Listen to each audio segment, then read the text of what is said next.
Kyle, Hey. right? Yeah. Yeah. Thanks for spending the time here. Oh, my pleasure. Thanks for having me. So we are at Cape Disappointment Yep. State Park in Washington State. Yep. Here in Iwaka, Washington. Right. Across from Astoria, Oregon. Yeah. So it's very close. You just have to cross that bridge, that famous bridge, right? Yep. We're right here at the mouth of the Columbia. Right. Lots of fun history around here. Right. So you are the Hall family, Correct. and you have a very unusual situation here where in this loop, Yeah. it's all the Hall family, except for me. I'm an interloper, but pretty much everybody is. Tell me about that. Yeah. Well, it actually goes back to 1954 up at Claylock Beach, which is about halfway up the Washington coast. My great-grandfather and his brothers started coming out on the 4th of July every year. And that went into the early 2000s. And then when that generation finally passed away, we kept getting bigger rigs, and they moved further down the coast here to Cape Disappointment after trying a few others. And we got 9 of my cousins and aunts and uncles family units here, and we just do it every year. So you coordinated where everybody came for the 4th of July weekend. And is everybody here for 5 days or? Actually, most of us are here for 10. We met up with my wife's college roommate on our way here and stuck there for a little while. But most of the family does somewhere between 7 to 10 days here, which 10 days is the maximum for the state park here. Right. So, and do they all have sophisticated rigs like yours, or some of them do? Or? We have a whole range. You know, we're unique in my family, where we travel full time, and this is our home. So we're the biggest of the family. Right. My dad over there has another smaller fifth wheel, and then we go all the way down to one of my cousins who's just in a good old fashioned tent with his wife and his kids, or in a his car, wife and his dogs. In a car, SUV, or something. In a car with a small little trailer behind it, just like a cargo trailer to move everything. And your dad is here. My dad is here. My mom is here. I got 3 sets of cousins and their respective families. And I got an aunt and uncle this year. It's going to be quite a 4th of July. It is. Right? It is. Tomorrow. So I was just reading, Camp noticed there's going to be fireworks on the beach. Yeah, well, the beach here at the state park is actually no fireworks, but if you go up the beach just off across the other side of the lighthouse, they're very famous fireworks. Okay. And will you be able to see the fireworks from this beach, or are you going to go to that beach? We'll stay here. Yeah. We have a special needs kid that gets a little crazy with the extra noise. With the noise. But most of my family will go over to the beach and light up fireworks and have a blast. Right. So you're Kyle Hall, right? Yes. And you have a post there saying Hall family hit the road in 2021. Yeah, in 2021 we sold our house, bought the fifth wheel, and never bought or rented another property, and we are nomadic. We move on average every 2 to 4 weeks, and so far we're up to 23 states and counting, and just come back here once or twice a year for family and medical stuff, and other than that, we're out having fun. Washington State, you come back once or twice. Yeah. So 23 states total that you've hit, right? 23 states so far. Right. We're on a relaxed year where we're less aggressive. Next year, assuming we stick to plan, we'll be sitting in somewhere between 40 and 45 states by the end of 2025. So. Right. Now, if you want to tell me about it, I mean, you said something about a cycle where, you travel a lot in one cycle and then you save. What is that? It's really we try to alternate every other year where we're on the road, trying to go as far as we can, and that for a year, and then we slow down. Basically, it's about how far we move in between each stop. Normally, on these slower years, our average is about 100 miles from campground to campground, where on a travel year, we're doing 300 to 500 miles from campground to campground.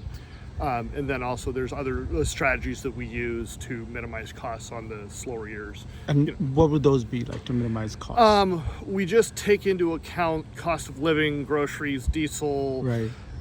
We're much more aware of that. The amount of money budgeted for souvenirs is a tenth of what it would be on the busier years. So it's really more to try to relax and save, and then we get to go out. So do you do it like in a yearly cycle, like 1 year, spend 1 year save? Yes. And my hesitation is we also have our medically complex son I mentioned. Right. So he quite often throws wrenches in the plan, and all of a sudden, hey, you're on the West Coast, go to the hospital on the East Coast, and that destroys that. Or, Right. hey, by the way, you need to stick around here for a while from his medical team. So, Yeah. all right, well, now we're sticking around here. Right. So it's we try for it, but we never succeed. The beauty about this lifestyle is we can go where we're needed, or we can get away from what's annoying. Right. We just get to go, oh, yeah, this isn't working, let's go over here. Right. Yeah. Or, oh, the best care for our son is over there, let's go. Right.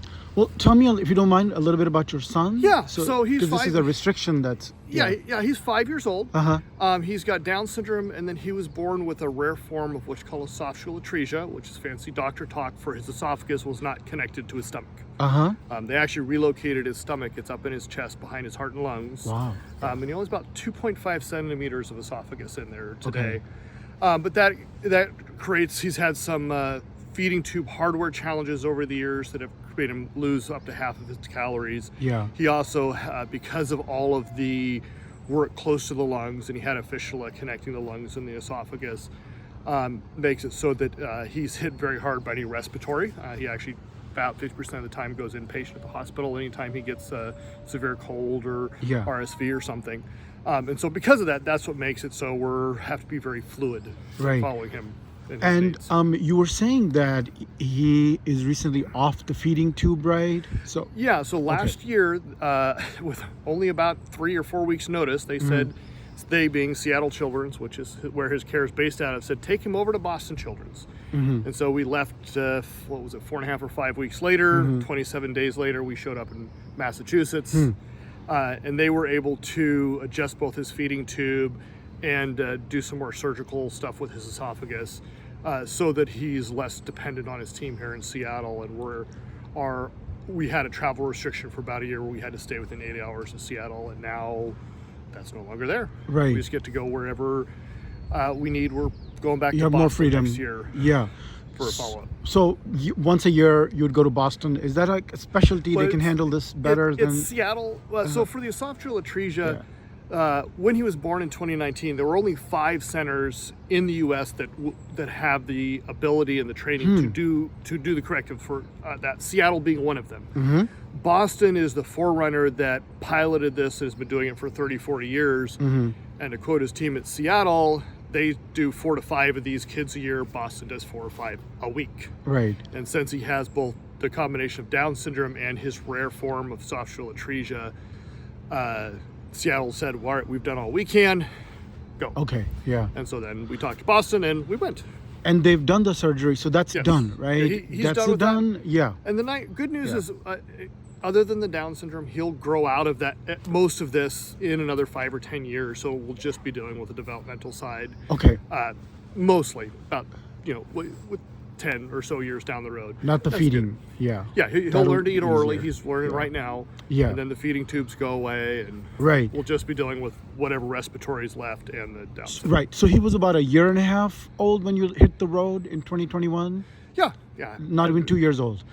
And did you know about his medical condition? How much did Yes. you know about him? Well, at a lot. the So time? this is Okay. one of those. So the Right. the stomach is not connected at all. So we actually, when he was born, he was born about an hour outside of Seattle, and within 45 minutes, he was on an ambulance going to Seattle Children's. Yeah. And he actually spent his first 6, almost 7 months Wow. in the hospital, Yeah. most of that in Okay. ICU. So we knew all of this From before. the beginning. Yeah. Right. And he's part of the reason we picked this lifestyle. Because of his esophagus, he has heavy reflux, and he actually has to sleep on a specialized custom bed. And it's a bed you can't get in a hotel. So we couldn't drive somewhere, we couldn't fly somewhere. With this, we can now, wherever we can park this rig, we can now go visit. Right. And including, we knew that there was a 50-50 chance that we'd be ending up in Boston. Right. And we did. And so Yeah. proof of concept right there. Right. Plus, when he does go inpatient, he has a little over 420 inpatient nights spread out through his 5 years. Right. Most of the children's hospital have RV parking. So Right. we can now have when he's at Seattle, my bed, my home, Right. is 6 minutes walk to his bedside at the hospital. Yeah. Yeah. And you just can't beat that. Right. And you said you made a custom bed for him, bunk Yeah. for him in the So this is a bunkhouse, which Right. means there's a bunk room in here, but we took out the bunk couch combo that the manufacturer put in, and I built. I'm a little bit handy, so I built a bunk bed in there for the boys, and customize his bed for him. And he has a big brother who sleeps above him. Right. Was the decision to adopt this lifestyle festering before he was born? Had you been thinking about it for a while? Not really. Really? Okay. So the timeline basically goes, we have him. At that time, I was working at a large church. My wife works remotely from home and still does. And we were using au pairs for our childcare. And then when COVID hit, the au pair, for those that don't know, is an exchange program.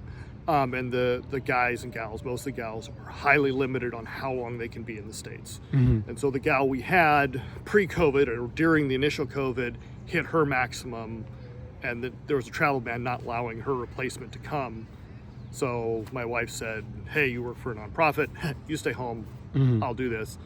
And then a few months later, she was watching videos and found a video about a full-time family and showed me and said, hey, what do you think about this? Do you want to do it? And I said, well, thought I was going to have to force you to go on the road when we were retired. Let's go. And about 9 months later, we were on the road. So what was your biggest motivation, would you say, to hit the road like this? I think it threefold. One, it's just fun and an easy lifestyle. Right. It's nice to be that fluid. Right. Two was the fact that we couldn't really travel with our son, Richard, the youngest. And now we can go anywhere we want and still be able to do things. And then we did know that there was a high probability that he would be sent somewhere else in the U.S. And with this life stable, we're able to turn around and look at his team and say, where do is we the need best to go care? next? Yeah. We will be there in 4 to 6 weeks, depending on where it is and where we are. Right. Those were the primary things. And it is a little bit cheaper, not a lot cheaper, but a little cheaper than being brick and mortar. So our pay off all the school debt and that fun stuff is going to happen a few years earlier. Right. And we'll be able to invest more into the kids and into retirement this way than if we stuck with the traditional Right. home. So you were living not far from Seattle, Yeah, right? about 45 minutes outside. South of Seattle? Yep, south Puget Sound. Okay, yeah. And then you sold your house Sold the house. at the peak, or just before the peak, Yeah. Peak market there. Right. And then tell me about this. What were the options when you bought this? Were there other options you were looking at? Was this the thing you always had set on, or? This is a little bigger than initially. The history is the river ranches are a very rare fifth wheel. And what makes us different is we have a flat floor. Most fifth wheels have a set of steps that go from the main living area up to the bathroom and master bedroom. Right. Our steps are inside. We just open the door and they're right there. But that gives us a whole bunch of extra storage. Literally like 9 times the cubic inches of most fifth wheels. And with our son, we take up more storage than a traditional fifth wheel. Right. Just for his medical supplies and adaptive strollers and walkers and all that stuff. But really, by the time we said we need a bunk room, we need HIPAA compliant workspace for Mama. Yeah. This is where it's a little longer than we were hoping for. Yeah. But by the time you put all the must-haves, this is where we landed. And both we've had awesome support from the manufacturer. Right. And it's just a nice rig. They support you how after you buy it? We shortly after we bought it, the dealer we bought it from went out of business. But what we really like is this is a very niche brand, so there's not very many of them out there. Right. And both the senior factory customer service rep and a couple of the bosses that build these are in our owners group. And we post a question on the weekend. Yeah. And we get an answer on the weekend from the factory, which is unheard of. Our RVs are famous for having bad customer support, and we have, we count negative business hours responses. They're awesome. Have there been any problems with this that you didn't anticipate, or it's a complicated machinery, on wheels that shake? So I can't say no, there's not been problems. Right. I'm pretty handy, so most of them, with the help of the factory, I can do myself. Right. But honestly, there's less repair issues in this than in my old home. I've had replaced the toilet. I have a few door latches that needs to be changed. Yeah. Some plumbing things got shook loose that literally took a half a turn to fix. Right. But overall, it's been pretty nice to me. I mean, and it's also a vehicle, so you have to add in the axle maintenance and that stuff. But really, for considering we use it 365 days a year and it travels so much, at least twice a month. Right. Yeah, it's holding up real well. Right. And you were telling me how much, would something like this, cost? So we got this in 21 for 111,000. Right. It would be more expensive now, I imagine. Yeah, I haven't priced them out, but Right, my guess yeah. is add 10. And that like everything else. Yeah. base was actually 98. We did several upgrades. We upgraded Uh-huh. the tires and the windows and some stuff like that because it is our home. Right. And then you've got is that a Ram? Yeah, I've got just a Ram Dodge 1-ton dually Okay. with the diesel. Which can handle something this big? To spare. So if we turn Really? it turn it over to numbers, she's got about 4,000 pounds of tongue weight, Uh-huh. and she's just a few pounds short of 20,000 pounds Uh-huh. fully loaded. Yeah. My truck is rated for, I think it's 7,000 or 8,000 in the bed for tongue weight, Yeah. and 34,000 behind Wow. it. So Oh my I God. have Yeah. excess to the yin yang, and Okay. I actually put it on a scale about once a year, and I can say, yeah, we're where we're supposed to be. Right. Is it hard to drive this? How hard it is? I should didn't. say, I no. grew up driving big things on a Uh-huh. small farm, so it's not that hard. It's really, as long as you're humble about it, Yeah. it's not that bad. Respect If you it. get hyped up about it, Yeah. or you're not used to it, then yeah, it's a beast. But we move every 2 to 4 weeks, and we've been doing such, and we get into a rhythm. Right. Are you, because of the size of this thing, are you limited in terms of campgrounds and options to stay, or can pretty much everything, We are limited accommodated? somewhat. Uh-huh. We're now comfortable enough in it that we can put it in a lot of places that people think we shouldn't. Mm-hmm. With that said, my guess is it eliminates about a third to half of the campsites Mm-hmm. there. But what we've also found is very rarely is it an entire campground. We're just limited to campsites. Right. And so we actually are planning out where we're going to be and booking 6 to 9 months out. You plan ahead. Plan ahead, Yeah. preview, research. There's a bunch of online resources for other families and other people that are doing this. So you can ask questions like, hey, I'm going here. I've never been there before. How big rig friendly is it? Right. And that as long as you do your research and you're humble about it and you go in with the attitude of, well, it's on wheels. So if it doesn't fit, we'll just go somewhere else. Right. You don't do dispersed camping, do you? Not very much. So here in the Pacific Northwest, Right. there's too many trees to fit this thing out almost anywhere. Right. We haven't done it yet, but down in the southern half of the U.S., Yeah. there are a lot of people that do this size rig, and when we get down there, we've predominantly done the northern half of the U.S. so far. Right. Next year, we're moving down south. But there are people in this size of rig that go in the backcountry all the time. Right. So when you're in the South, because of your son, there's no real limitation. Not because of that, right? Dispersed camping doesn't, really pose any kind of problem for you. No, we Because have this is self-sufficient. Yeah, when we first started in this, some of not our core team, but the other doctors at Seattle were a little Yeah. like, what? But it's got down to, yes, we have medical equipment in here, such as Right. oxygen and whatnot, but I am less likely to lose power than a traditional house. Right. If there's a big problem, we hook up and drive to where there's no big problem. Right. And we custom modified this at the beginning to support our son. Right. So we do carry, the stuff that we need, including an AED and including oxygen and suction and all that. We basically have almost just a standard hospital room in there for us, less the nursing and doctors, of course. But the other thing is, it's not a limiting factor. We just have to be very aware of, hey, where's the nearest ER? Right. Where's the nearest children's hospital? Yeah. Because there's a lot of things that he'll do that'll just make adult docs a little nervous. Right. Baseline for him. The good news is all the things that happen on a routine basis happen over days, not minutes or hours. So we go, okay, he's got a cold, we're watching. Ha, the cold's going the wrong way, let's move closer. Yeah.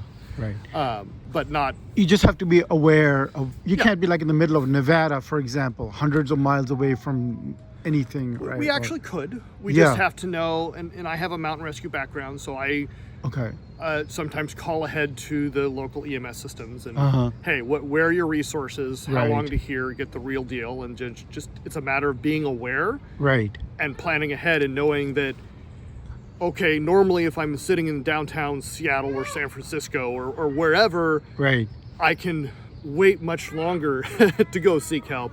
Where the more remote we are, that threshold gets lower. So And it may not be that we go all the way to the hospital, but it may just be, you know what, he's got a severe cold. Right. Let's move 4 hours closer. Yeah. Yeah. Just to close that distance. Gotcha. Yeah. But And you have an older son, Yes. 7 years old? Yep, 7-year-old. What's his name? Sydney. Sydney. So it's Kyle, Sandy, Sydney. Kyle, Sydney, Richard, and Mama's Katie.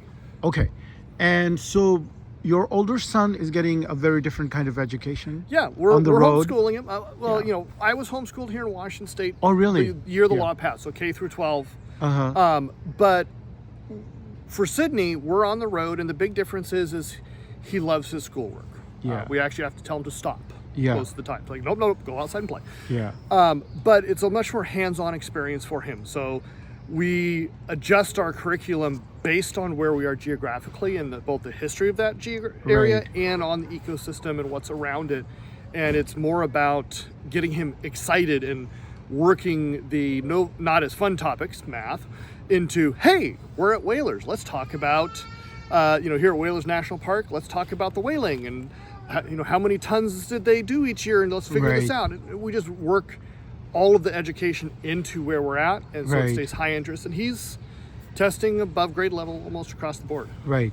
Is there anything about a normal school that you think he misses or that you think he might be? Well, he's never been in a Lacking. normal school, so Right. he doesn't know the difference.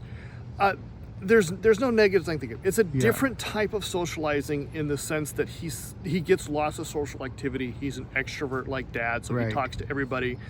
The biggest difference is he's age blind. He doesn't get in this concept Yeah. of these are my age group. It's whether they're Yeah. 2 years old or 82 years old, he'll Yeah. sit there and talk to them and learn and play. And, Interesting. He'll go out and throw balls with the teenagers like they're his peers, and it's just Because there. a lot of school is about age classification. Correct. Right? And I personally think it's a more real world scenario, because how often as adults are we stuck in a room with 30 people, give or take a year of our age? Right. The answer is practically never. But also on a parental side, we just have to be more intentional. We do have some close friends Right. that we try to camp with a couple times a year and make sure that he does have those longer friends. He's also part of his schoolwork. He's big into pen pals.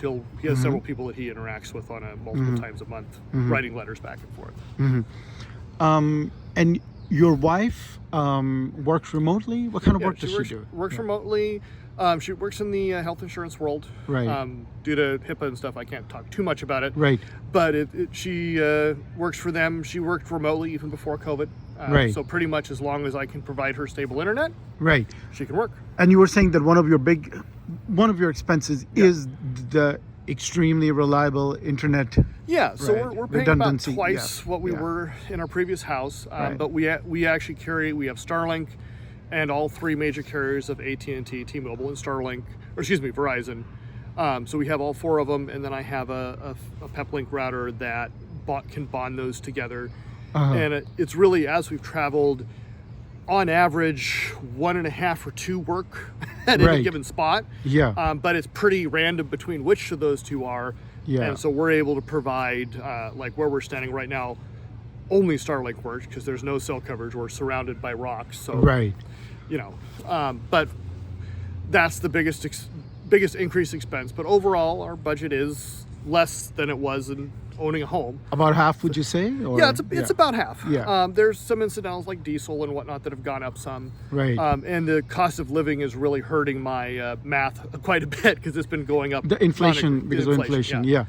Is there anything you miss about being in a home? or- Personally, yeah. I love the outdoors. I'm a gardener. I'm a Okay. lawn type of Yeah. guy. Grew up on a small farm. I miss the small tractors. I miss the lawn The to plot of maintenance, land. the plot of your land to put it permanent. into. Yeah. But in the overall cost benefit analysis, Yeah.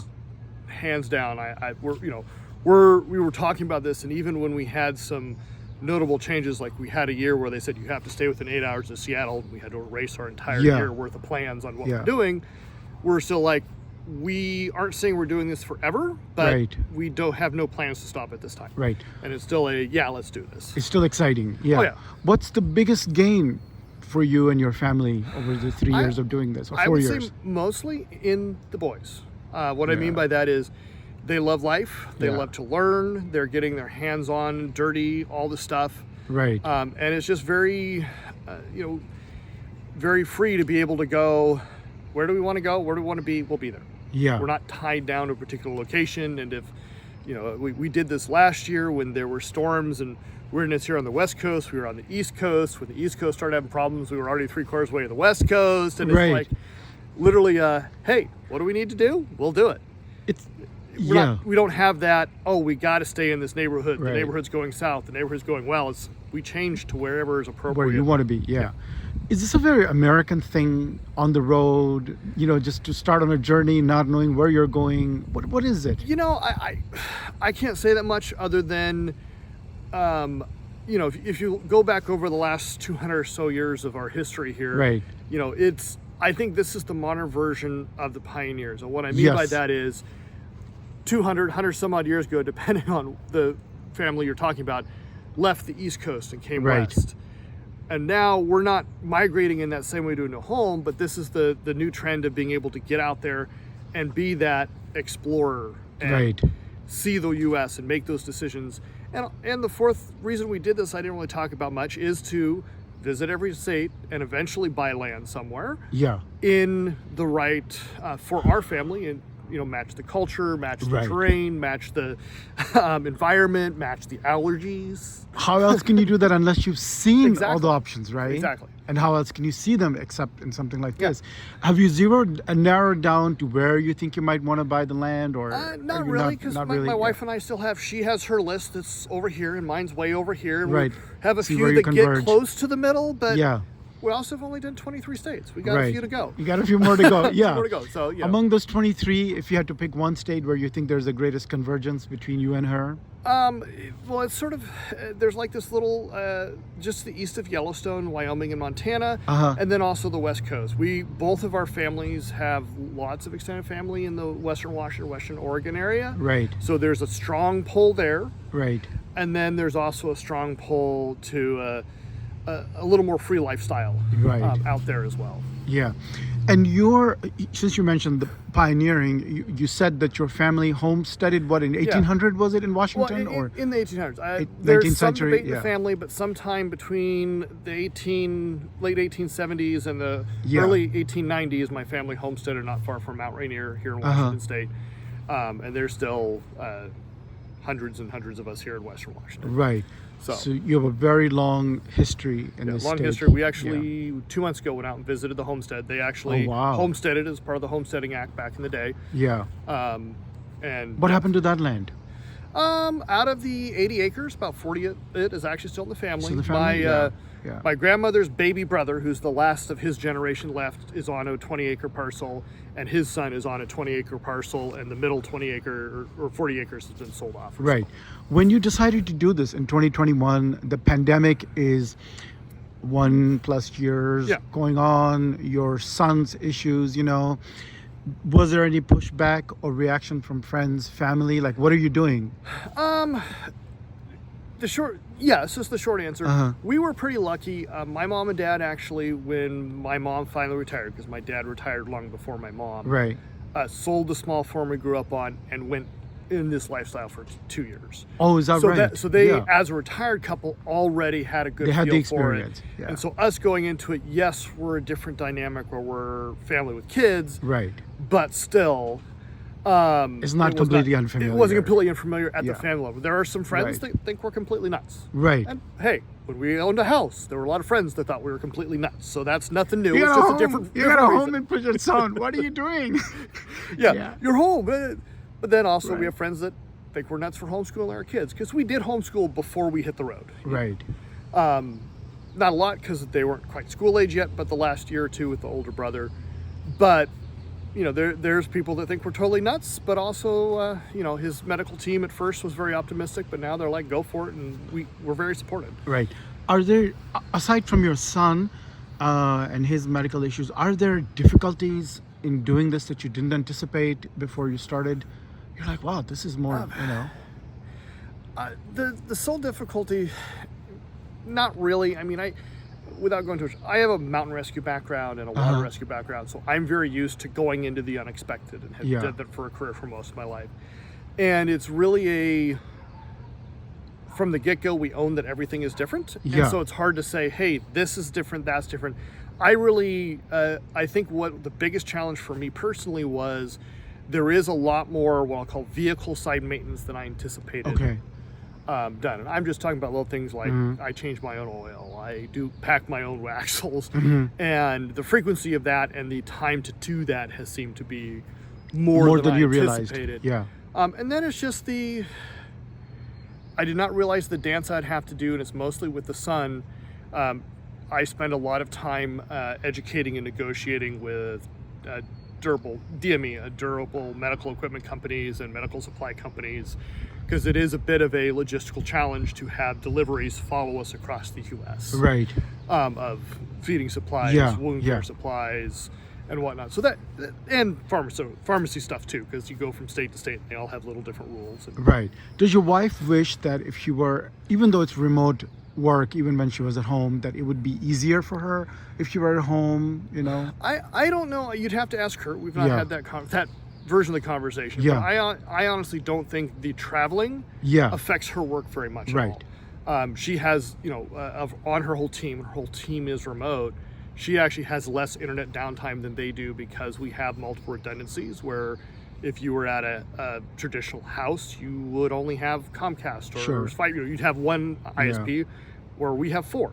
Plus, if it goes out in a geographical area, we move. Right.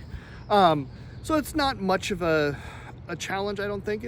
Does she get enough rest, do you think, where she feels like, I can do my work at my peak efficiency? I think still? so, because we do it around her schedule. She works 4/10s, and we move on her days off only. And got it. Yeah. She actually likes her work's time schedule based off the West Coast, and she likes sleeping in. So when we get a time zone or two further east, she likes it because she now gets to sleep in and still. Right.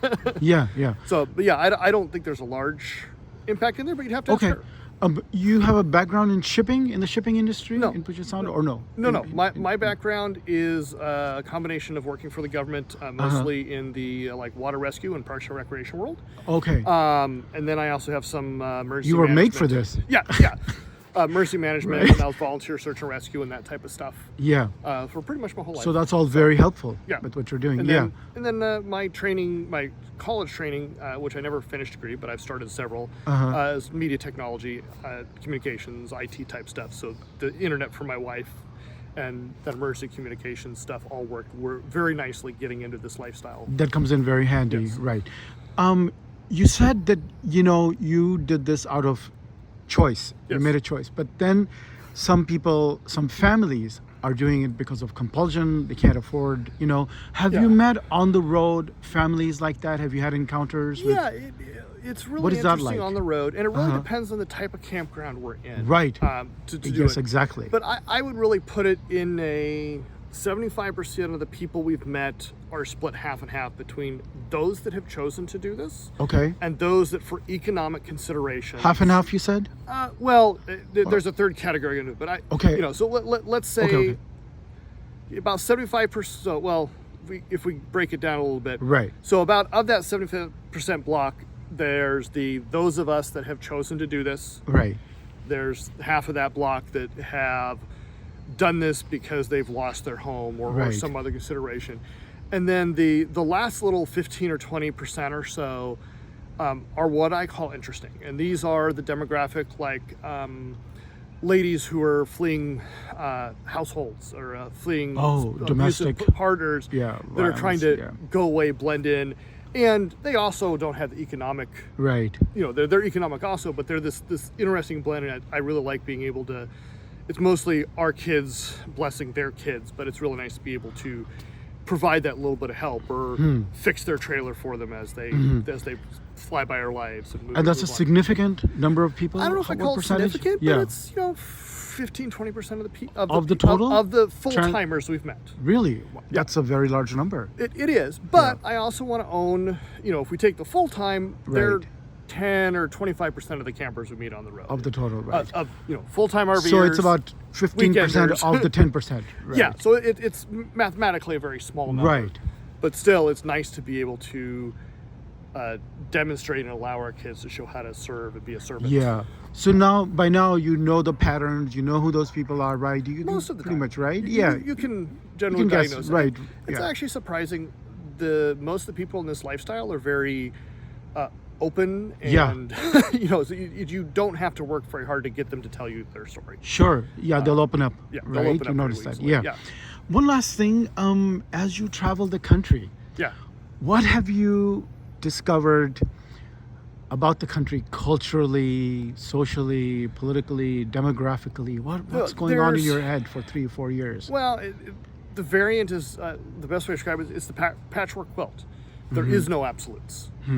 You can make some absolutes as far as the little more urban areas and the little more rural areas have their usually very diverse or very contrasting personalities, whether you divide it down to demographics, gender, social, political. There's some big differences in those two spaces.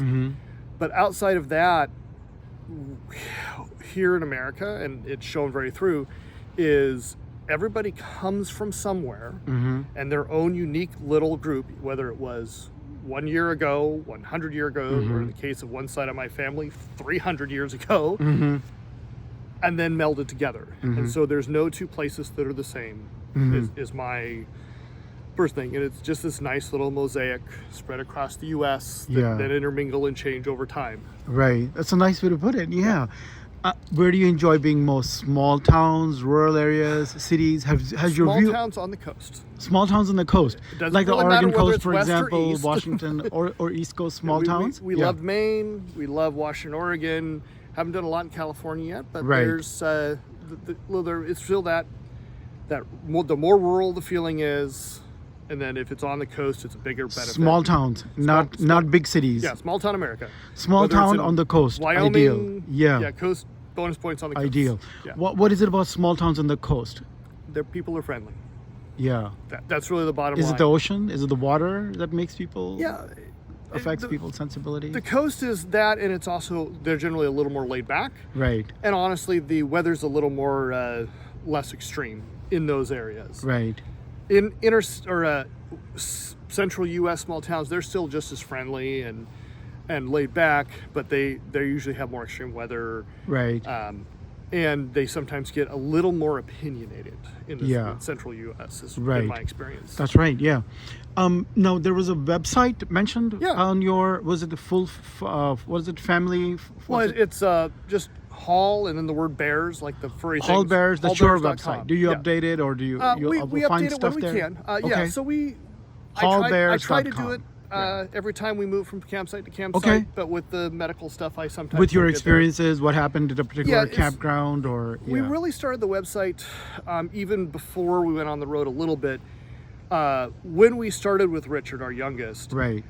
he has enough combination of different things that are rare that he's pretty unique, and we could not find another family that has his mixture of stuff Right. to sort of mentor us or even go, oh, someone's done it. So we're trying to pay that forward. So we Right. do share, we're in the hospital, we'll share what's going on. Right. So families can go, oh, someone's been there. Okay. And then we also share our field trips, our family experience, our traveling on there. And again, That's wonderful. and It's like we- a travelogue of. and right now, although people are putting pressures to do otherwise, we, on principle, don't monetize it at all. It's literally a, hey, pay it forward, guys. Yeah. Here's what we are. You can go on the road as a family. You can do this. You can with do the special this. needs You're kids. sharing. Yeah. There is a happy life out there. Right. Because back in 2019, there was definitely a couple months where there were some questions about that happy life future because we didn't know what we were getting into. Right. And then COVID. And then COVID on top of that. On top of that, right. Yeah. And you're managing this despite the inflation, despite the cost Yep. of living, right? Where Yep. people in the cities might be thinking, oh my God, how do we manage, Yeah, we're still not saving as much as we thought we would be Right. month to month. Right, But the pure matter of the fact is we're surviving just fine and even thriving. right. So And what was the other website? The Family Full, what was that again? There was another one mentioned on your Oh, that's poster. actually just it goes to the same website. Okay, that's we, you we were also. having some search engine fun stuff, not having a .com. Got it. Oh, excuse me. You're talking about the full-time families. Full-time families? Yeah, Yeah, that's something full-time else? families is just a support group Okay. of full-time RV families that Okay. meet, and we put a little sign out that says, "Hey, we're here," and there's some Facebook groups and some Facebook chats that when we get to a Sure. campground, we say, "We're here," and this helps with that socialization.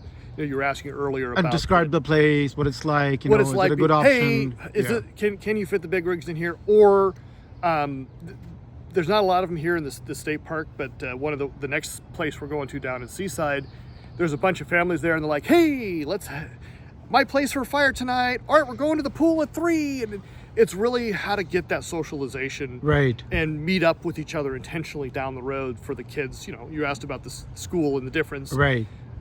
That's how we And mitigate everybody that. has different challenges and different needs, right? I was just in Seaside all day. I mean, yeah. yesterday exploring, Yeah. right? Are you headed there next? Seaside